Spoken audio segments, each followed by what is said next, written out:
Now, let me just say this off the rip. Early tier lists should always be taken with a grain of salt and really just for fun. We simply do not know enough about the game and the long-term implications of the mechanics or what new tech may be developed for each character. If you play Strive, I think Happy Cows is a good example of this. But I think it's fine to talk about early impressions. So let's talk about Lily, and maybe sprinkle in a couple characters here or there. Now, early tier lists have been circling ever since the start of week 2, and Lily has found herself on the lower end of the spectrum in the majority of these lists, especially the ones coming out of Japan. While most of these lists will be rating her around C or D tier, I want to make something clear. Based off my early impressions of the whole video game, I don't believe there's any truly bad characters. Of course, there will be weaker characters in any fighting game or any competitive game in general. That's always going to appear, but nothing akin to Street Fighter 4 DJ or Dan on release. Like, those characters were abysmal, just unplayable. There's so many better options to them, especially ones in similar archetypes. And they were lacking in so many different tools and so many different options, you really can't compare.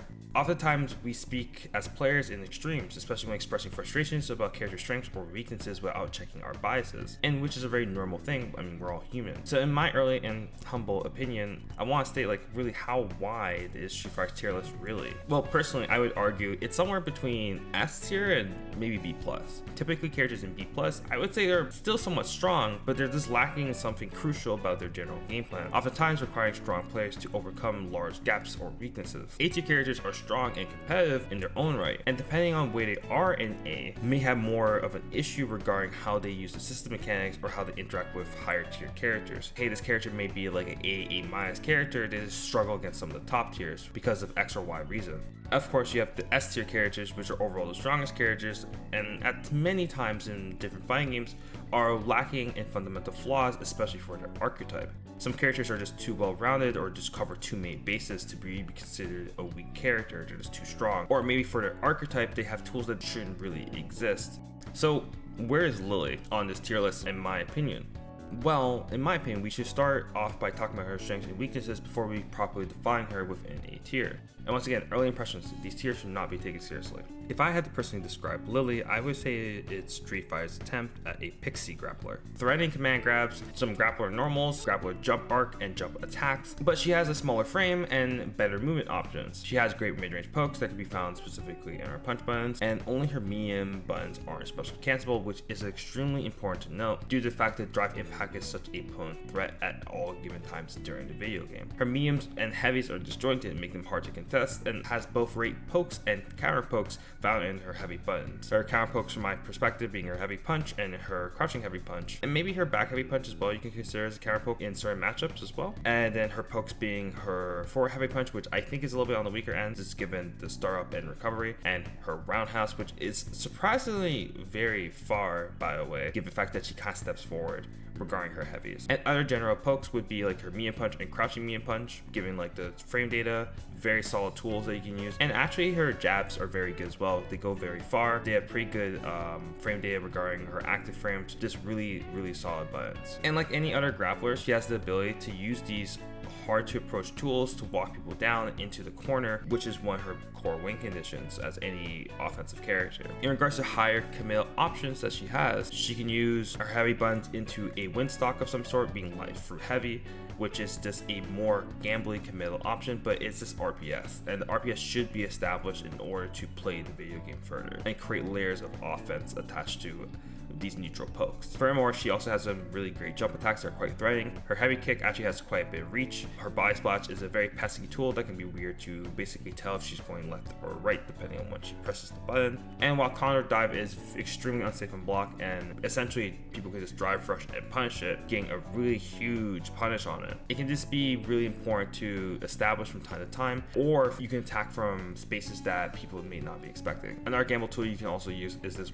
non-empowered Condor Spire. In range until you can space it out to be at worst 0 to at best plus, which makes her a much more threatening character to deal with. So we've established this. Her mid-range is good. What about her offense? I think her offense is quite powerful, but it's mainly based around her win condition, which is her win stocks. Having access to plus frames is a blessing, and where a lot of people have their plus frame normals for a lot of characters, if they have access to them, is usually in their medium buttons. Lily's a little bit different in this regard because she has no access to plus frame normals, but she does have access to plus frames during her in Condor Spire and some meaty setups. Her regular empowered Condor Spire is +1, or an EX version of this is +2, 2, meaning that you can't even mash out of the pressure. This RPS will always be in the Lily's favor while mounting offense, and EX Counter Spire is extremely powerful in neutral. It goes for fireballs extremely fast and strikes 3 times, oftentimes being drive impact in the mid-range space. Her strike damage, in my opinion, is respectable, given her archetype, and her command throw damage is pretty solid as well. I believe the core reason the damage isn't extremely high compared to her counterparts, it leads into her core win condition in a very different way. When we talk about like core win conditions, you can talk about the other grapplers, and let's just make a basic comparison. Manon has her medals, which are basically just a snowball mechanic. After getting up to 5 medals, she does a ton of command grab damage, and without these medals, her command grabs are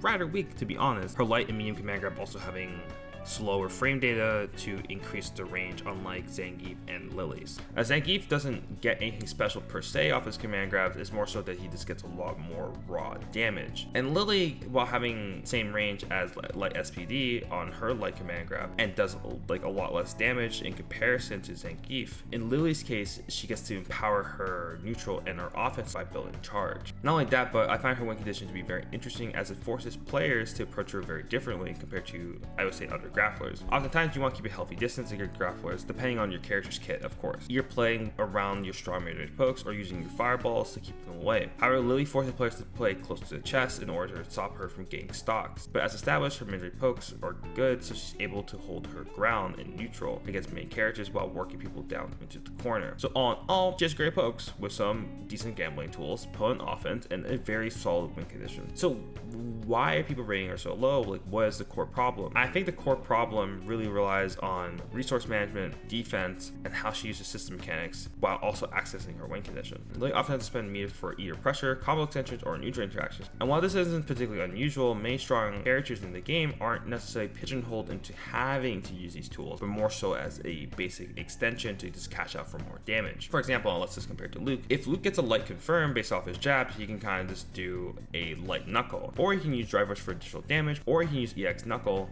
to basically get a little bit of a combo extension. For Lily, off many of her hits that you may find, you'll find yourself in scenarios where you are forced to use EX in order to get a confirm. Just simply due to spacing and range, you may not be able to route into DP, so you have to route into Condor Spire, forcing you to either use up one of your win stocks, which is totally fine because you can just build another win stock if you want, or if you don't have any win stocks, having to use EX meter. Now, if you're low on meter, just due to interactions of the game, you have to use sweeper, otherwise you're just getting nothing off your jabs. This is actually a rather big weakness from my perspective, as it hurts your ability to also build charge in neutral if you want to just get a cheeky little charge, or use EX Counter Spire in the future for neutral interactions, just due to the fact that you have to basically manage your resource in a more unique way. This honestly just creates a very difficult situations of basically managing all your resources between EX, your drive gauge, your wind charges, and your super gauge, basically putting more of an emphasis on combo selection. And while I'm not saying Lily's a particularly difficult character, this is a difficult aspect to the character, which is going to take a longer time to get used to. So oftentimes, from my perspective, I believe Lily is actually quite drive hungry, which also stops her from using other system mechanics, just due to the fact that she really needs the bar to function. It makes it more difficult for her to use drive rush in neutral, which, to be fair, her drive rush in neutral isn't particularly good. It kind of just goes nowhere slowly. Or use drive rush in pressure, or use drive reversal on defense because you really need the bar. Speaking of her defense, I think her defense is quite weak. Defense does not be related to just having invincible DP, but that is part of defense. But let's break it down.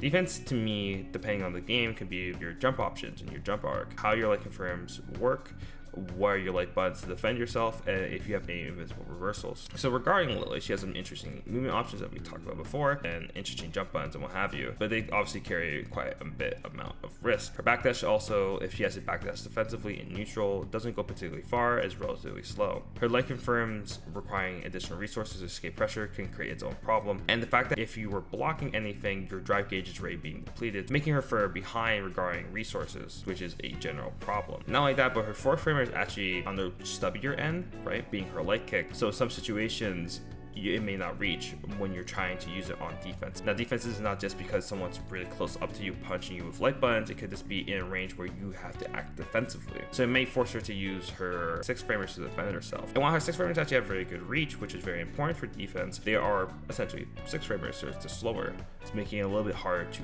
act. And yes, of course, she doesn't have invincible DP, but she at least has a strike and vuln level 1 super, which is important to note, especially while in burnout. And quick mention to burnout, core issue, core problem here. She especially doesn't want to be in Burnout. And while no character technically really wants to be in Burnout, some characters function way better in Burnout than others, and I believe she's on the lower end of the spectrum in that regard. You need Mia so desperately with this character that, like, how does she really function? So overall, where do I put Lily? I think, given all the issues compounding on top of each other, I would put her lower A tier. So yes, it's still on the lower end of the spectrum compared to a lot of people, but I'm not putting her a D tier or something like that. She's unplayable. I think she's still a fine character. And please remember, this tier list is a S to B+. Please understand that. It's very important to know. I don't think there's really a bad character in this game. There's the weaker characters on the weaker side of the spectrum. I think she could potentially rise a little bit more in my mind, maybe somewhere around mid-A, but it's hard to say. Or maybe she'll drop.